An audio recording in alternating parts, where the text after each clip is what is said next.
Doctor साहब, सबभन्दा पहिला चाहिँ यहाँलाई स्वागत छ। धन्यवाद। एकदमै धेरै गर्मी छ काठमाडौँमा पनि, यति धेरै गर्मी छ तराईमा त झन् भन्नै सकिन्न। खासमा गर्मीमा चाहिँ अरू बेलामा भन्दा अलि धेरै संक्रमणजन्य रोगहरू देखिन्छ, खास कारण चाहिँ के हो?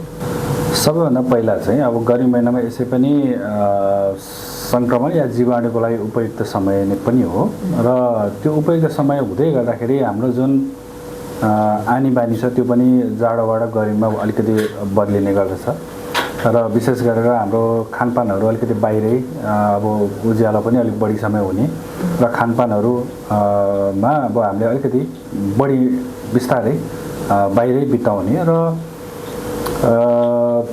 पछिल्लो समयमा अब यो जुन गर्मी महिना लाग्दै गर्दा हामीले पानीको उपभोग पनि बढी मात्रामा गर्छौँ। त्यो बेलामा पानी कतिपय चाहिँ अब असुरक्षित पनि हामीले पाउने गरेको छौँ र यति धेरै सङ्क्रामक रोगहरू पानीबाट फैलिन्छन् कि अब त्यो हामीले यो जुन गर्मी महिनामा हामी सधैँ देख्दै आइरहेका हुन्छौँ। यी सबै कारण अब यो बेलामा जीवाणुको पनि उपयुक्त समय यो फैलिनको लागि हाम्रो जुन आनी बानी छ र हामीले जुन उपभोग गर्ने खानेकुरा जुन पानी छ, यी सबै कारणले होला सायद यो बेलामा सङ्क्रामक रोग चाहिँ अलिकति बढी मात्रामा देख्ने गर्दछ। हामीलाई नेपालीहरूलाई एकदमै धेरै सताउने पानीजन्य रोगहरू चाहिँ के खास? यसमा अब सरसर्ती हेर्ने हो भने झाडा पखाला, टाइफाइड अनि कमलपित्त भन्छ, जसलाई अब सर्वसाधारणले जन्डिस पनि भन्ने गर्छ। त्यसमा हामीले हेपाटाइटिस ए-ई त कमलपित्त ए-ई भन्छ हामीले। त्यो भएर अरू अनगिन्ती जुन सङ्क्रामक रोगहरू जसको चाहिँ हामीले परीक्षणहरू खासै गर्दैनौँ, त्यस्तो खालको सङ्क्रामक रोगहरू चाहिँ हामीले बढी मात्रामा देख्ने गर्दछौँ। डाक्टर, झाडा पखाला भन्ने बित्तिकै झाडा पखाला जस्तै अर्को चाहिँ आउँ पनि देखिन्छ होइन? ठ्याक्कै यो चाहिँ कसरी हुन्छ? यो बेलामा ठ्याक्कै नै कसरी सावधानी अपनाउनु?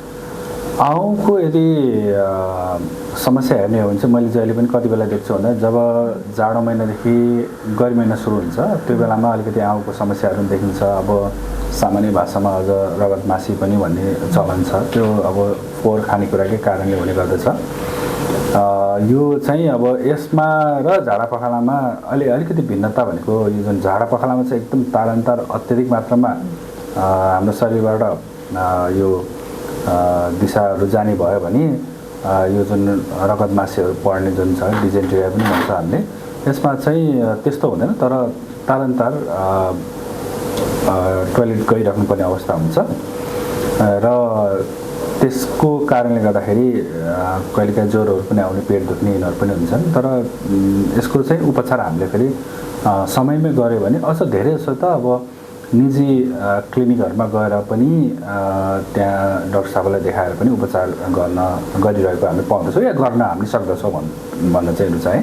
तर अहिले झाडा पखालामा चाहिँ त्यस्तो हुँदैन। धेरै जस्तो चाहिँ अत्यधिक मात्रामा यो दिशा हुने, एकदम भनौँ न प्रशस्त मात्रामा लुज मोसन हामीले यो जुन दिशा पातलो दिशा एकदम अत्यधिक मात्रामा जाँदाखेरि शरीर एकदम कमजोर हुने र कहिलेकाहीँ किडनीमा समेत असर पर्ने त्यस्तो खालको देखिन्छ। त्यसले गर्दाखेरि कतिपय अवस्थामा मानिसहरू भर्नै हुनुपर्ने अवस्था हुन्छ। अब यहाँ झाडा पखाला भन्ने बित्तिकै यो कुनै रोग होइन, यो लक्षण हो र रोगहरूमा तपाईँ हामीले सुनिरहेको चाहिँ हैजा हो। हैजा अलिकति विशेष छ यो मानिमा कि हैजाको कारणले यदि समयमै तुरुन्तै उपचार गरेन भने मृत्यु भइहाल्छ।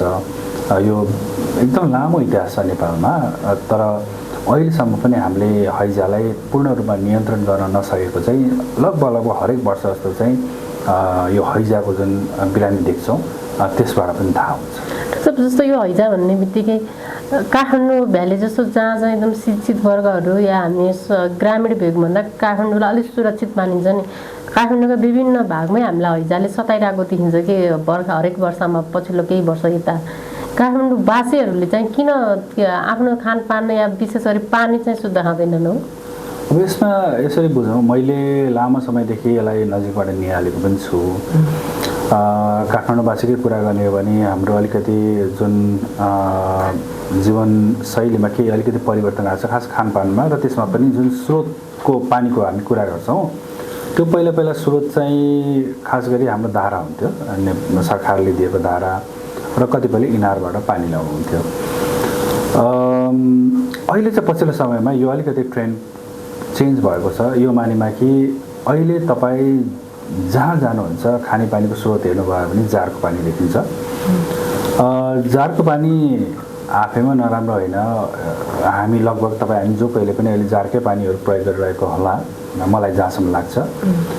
र राम्रो जुन फ्याक्ट्रीबाट जुन प्रसिद्धि गरेर आएको त्यो पानी अहिले पनि उत्तिकै स्वच्छ नै छ भनौँ, त्यसबाट कुनै समस्याहरू आएको देखिँदैन। तर जब हामी गर्मी महिना सुरु हुन्छ, त्यो गर्मी महिना सुरु हुँदाखेरि पानीको जुन माग हुन्छ वात्तै बढ्छ र त्यो पानीको माग अनुसार आपूर्ति कम हुन्छ र आपूर्ति कम भएपछि चाहिँ बजारमा शुद्ध पानीको ठाउँमा त्यो माग पुरा गर्नुपर्ने अवस्था सिर्जना भएको हुनाले प्रस्तुति नगरेको पानी पनि बजारमा ल्याइदिन्छ र धेरै जसोले त अब जारको पानी नै हो, जारमा ल्याएको हुन्छ। त्यो कारणले गर्दाखेरि अब शुद्धै होला, किन भन्दाखेरि जारको पानी भनेको जहिले पनि रेडी टु ड्रिङ्क भन्ने हुन्छ सबैलाई। किन भन्दा जारको पानी किनेर पनि उमालेर फिल्टर गरेर खानु भनेको त अब मलाई जहाँसम्म लाग्छ त्यो सम्भवतः धेरै सोचे पनि हुँदैन।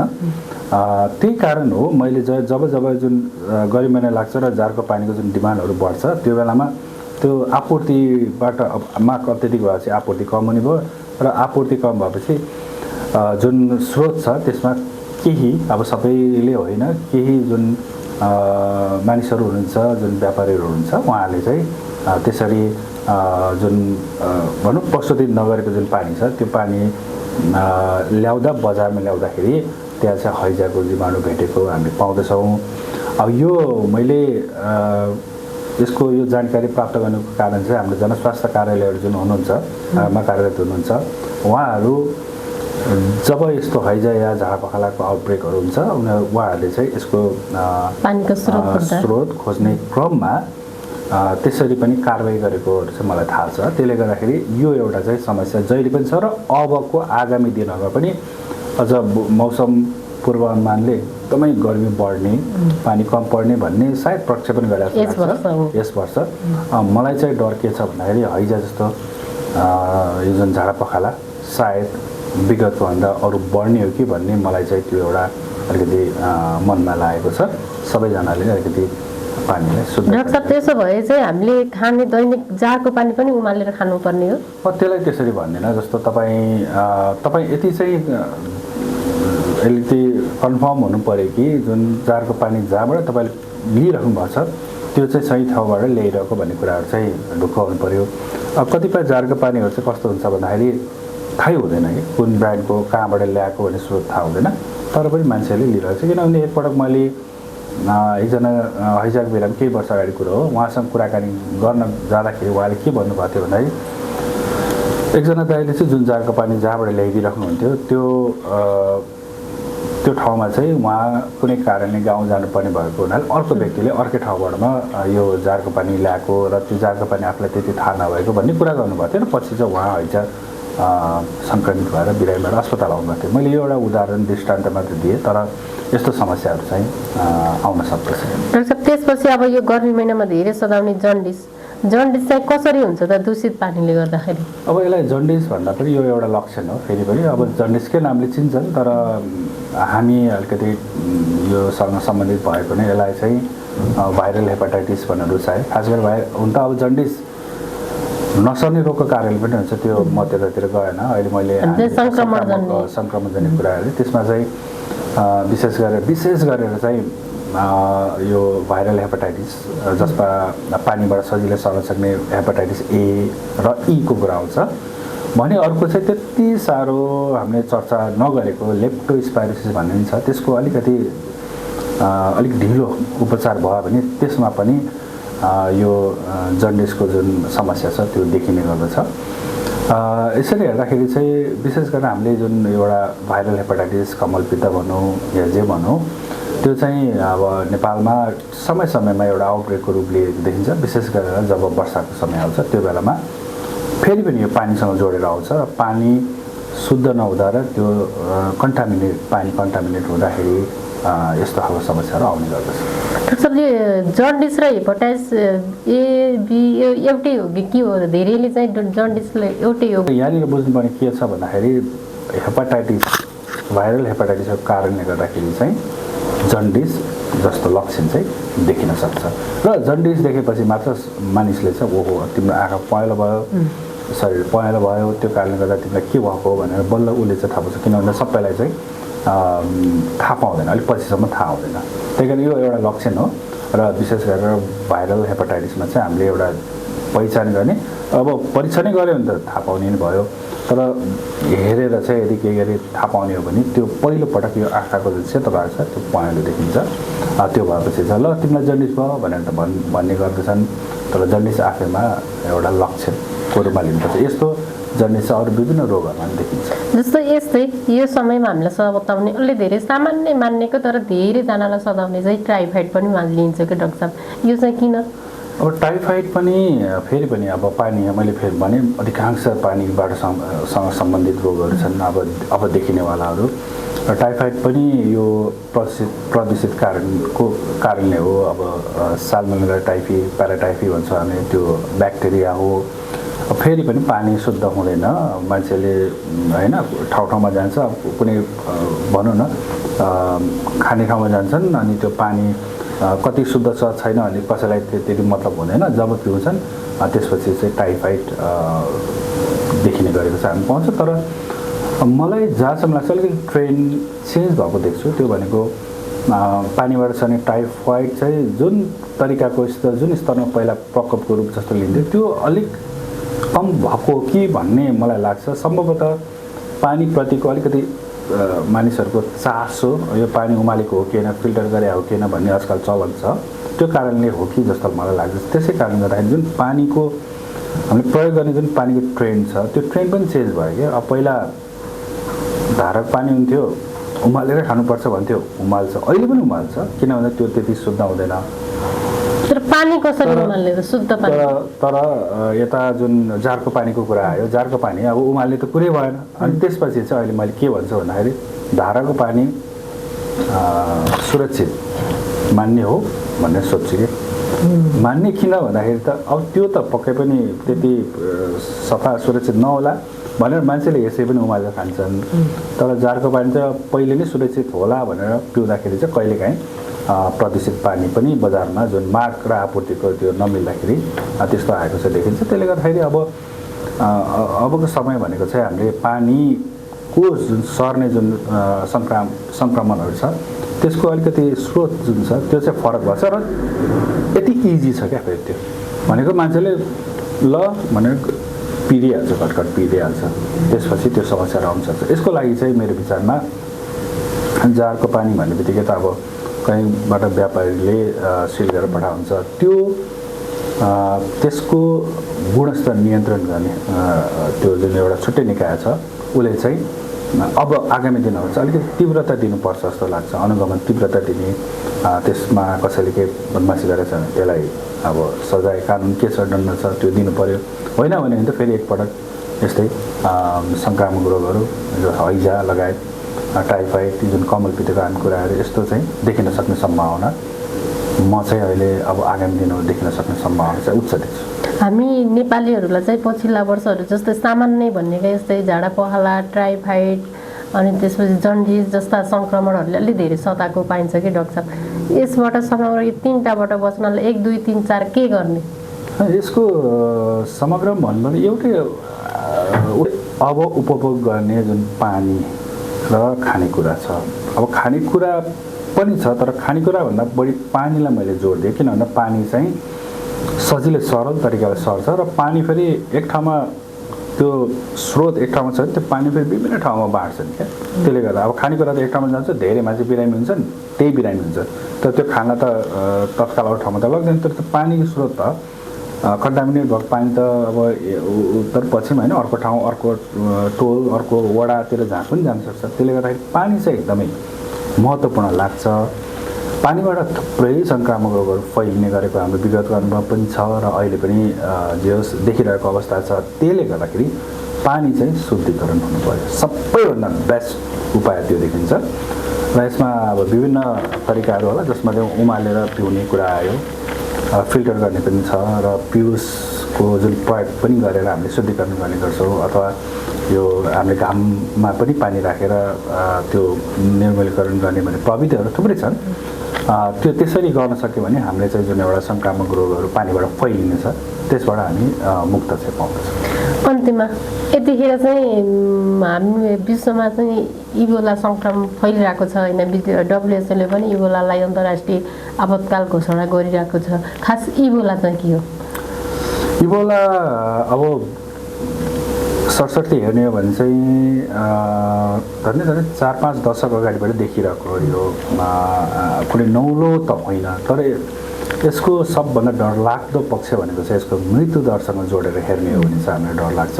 र सँगसँगै यो जुन फैलिने तरिका छ शरीरको तरल पदार्थ सङ्क्रमितको छोएर सर्ने भन्ने कुराहरू छ, यो अलिकति चिन्ताको विषय हो जस्तो चाहिँ मलाई लाग्दछ। अब इबोलाको स्रोत चाहिँ विशेष गरेर चमेरो र बाँदर बाट भनिने गरिन्छ, जुन अफ्रिकामा अब उनीहरूको क्लोज कन्ट्याक्टको कारणले भइरहेको जस्तो देखिन्छ। तर उनीहरू त एउटा रिजर्भर जस्तो हो जुन जहाँ चाहिँ त्यो भाइरस भएर उनीहरूमा त्यति ठुलो प्रभाव पर्दैन, तर त्यो जब स्पिल ओभर हुन्छ, जब त्यो मानिसको जुन कम्युनिटीमा जब स्प्रेड हुन्छ त्यसपछि चाहिँ मानिसलाई यसले घातक रोगको रूपमा चाहिँ यो देखिन्छ। अब नेपालको कुरा गर्ने हो भने म जोखिम चाहिँ न्यून त भन्छु, तर जिरोमा छैन। किन छैन भन्दाखेरि यो विगतमा पनि अफ्रिकाबाट एमपक्स जसलाई मङ्की पक्स पनि हुन्छ त्यो नेपाल आएकै हो, विश्वभरि फैलेको पनि हो मङ्की पक्स लगायत अरू रोगहरू पनि आज नभए भोलि अहिले फेरि आफ्नो एउटा बोर्डर भनौँ अहिलेसम्म त अफ्रिका महादेशको कुरा अलिक बढी भइरहेछ, कङ्गो युगान्डा सुडान यस्तै वरिपरि नै घुमिरहेको देखिन्छ।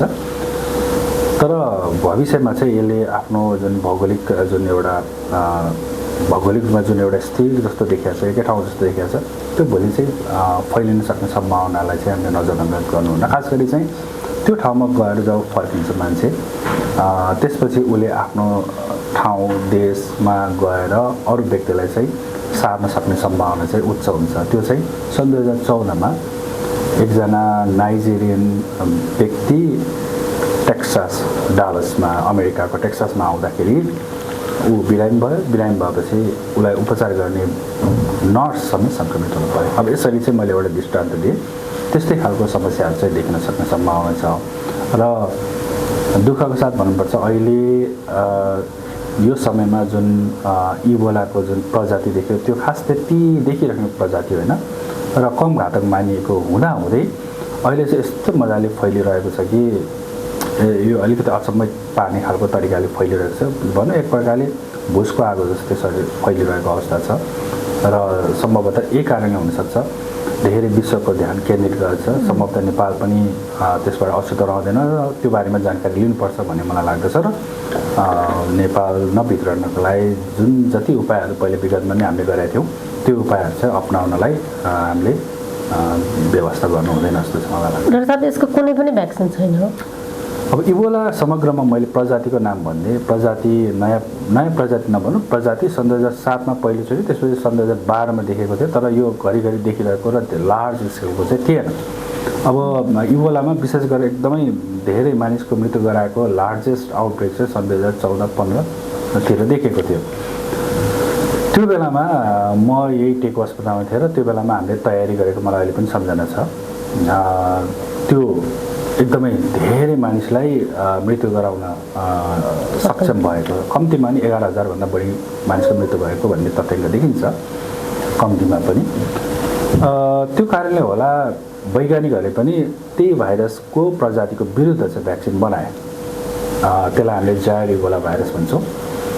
तर अहिले देखेको भाइरसको प्रजाति भनेको चाहिँ बन्डी बुन्जो भाइरस भन्छौँ हामीले।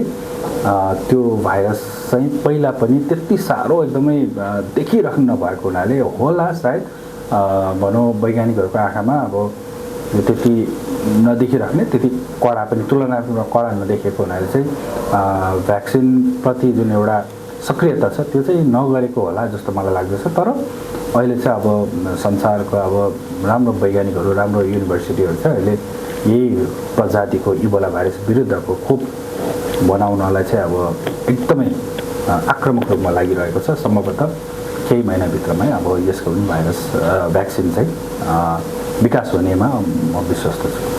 र सब अन्त्यमा यो यतिखेर अब इबोला पछि हामीहरूको यो पानीजन्य सङ्क्रमण, डेङ्गु, झाडापखाला, जन्डिस यस्तोबाट चाहिँ बच्नलाई चाहिँ खास के गर्ने 1 2 3 4? यस्तो छ, यी त अब सधैँदेखि नै भयो। कतिपय कुराहरू विदेशमा एउटा एकदमै डरलाग्दो तरिकाले देखिने गर्छ बेला बेलामा, र कतिपय हाम्रो देशमै हरेक वर्ष नै देखिन्छ, र कतिपय इमर्जिङ छ। अब नौलो केही वर्ष अगाडिदेखि अलिक बढ्दै गएको छ। जस्तो उदाहरणको लागि डेङ्गु भयो, पुरानो छँदैछ। अब पुरानो हैजा लगायत अरू विभिन्न रोगहरू, टाइफाइडहरू आफ्नो ठाउँमा छ। रैथाने सङ्क्रमण हो, रैथाने सङ्क्रमण भनौँ। अब विदेशमा देखिने जुन अब इबोलाकै हामी चर्चा गरिहाल्यौँ, यस्तो छ। त्यसले गर्दाखेरि हामीले भित्र र बाहिरबाट हुनसक्ने जुन एउटा थ्रेट छ त्यसलाई चाहिँ मध्यनजर गर्नुपर्छ। त्यसले गर्दाखेरि एउटा हाम्रो देशमै देखिरहेकोलाई कसरी समाधान गर्ने भन्ने, र पुरानो छ कहिलेकाहीँ रिइमर्ज भएर पनि, अब जस्तो उदाहरणको जापानिज एन्सेफ्लाइटिसले केही वर्षदेखि मान्छेको मृत्यु गराइरहेको अवस्था पनि छ। अब मैले कतैबाट मिडियाबाट सुनेको थिएँ कि जापानिज एन्सेफ्लाइटिस विरुद्ध अहिले खोप केही ठाउँहरूमा दियो अरे भने, which is very good. JE vaccine दियो भने त्यो एकदम आवश्यक थियो, गऱ्यो, त्यो राम्रो कुरो हो। अझ पनि त्यसलाई छोड्नु हुँदैन भन्ने मलाई लाग्दछ। कतिपय रिइमर्ज भएर आउने भयो, कतिपय चाहिँ अब नयाँ इमर्जिङ, अब डेङ्गु जस्तो। हुन त अब सन् 2004मा देखेको, हेर्दा त लामो देखिन्छ यसको इतिहास, तर पनि यसले अलिक बढी मात्रामा गति लिएको चाहिँ अब मैले बुझेअनुसार सन् 2019मा काठमाडौँमा ठुलो आउटब्रेक भएको थियो, सन् 2022मा भयो, त्यसपछि 23मा पनि धरानमा धेरै एउटा प्रभाव पारेको थियो। तत्पश्चात अलिकति साइलेन्ट देखाएको छ।